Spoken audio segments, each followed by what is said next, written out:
Miséricorde. C'est ici qu'on a enterré les enfants de Mobutu. Aïe aïe aïe aïe. Aïe aïe aïe. Oh là là là là. Mais c'est pas ça marche. Mais c'est vrai que ça marche. Mais c'est vrai que on est là entré.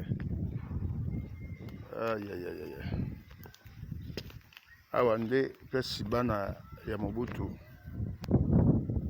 Bakundaki bango. Il y a des caveaux. Hein. Ah, je vois, j'ai vu des caveaux. Ça, ils ont enterré qui? Non, ça commence là-bas. Bah, caveau, hein? Il y a 1, 2, 3, 4. Presque bakundaki Konga, Niwa, Maman Antoinette. Ou bah, caveau, il y a bah, famille.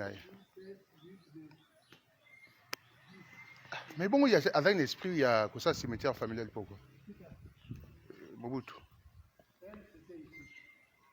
Ah! Donc, oh, il y a des gens qui ont bana na nyonso. Bana wa botana mo sel bosoto na mama bobila dawa. Bon, je ne sais pas, mais ça qui pose la bande. Donc bana ti bazaki on vient ba yebek dia pese ba kunda bango. Mais c'est comme ça même chez Kisombe. Dans son village. Tous ces enfants ont déjà leur place. Donc ah, vous avez déjà place. Ah, vous avez pas un maréchal.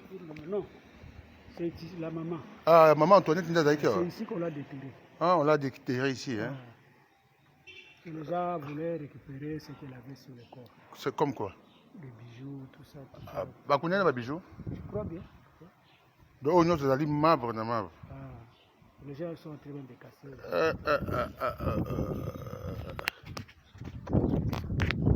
Oh là là là là là.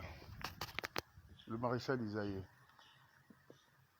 Bah parce que ni wazaki na tazaki wana ni wana Konga. Monsieur Dakuna. Non, c'est comme si na kati on se doit ba tombe. Ici c'était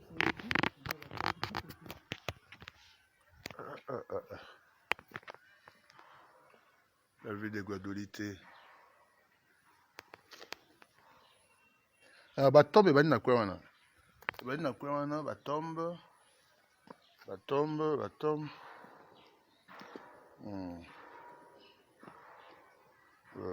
La tombe.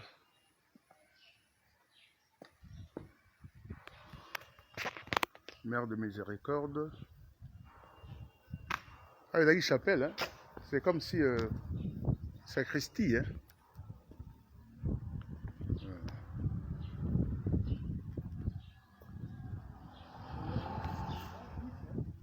Hein? 10, hein? Tout ça, c'est un marbre, hein?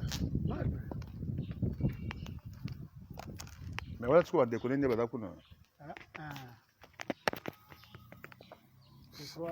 son petit frère.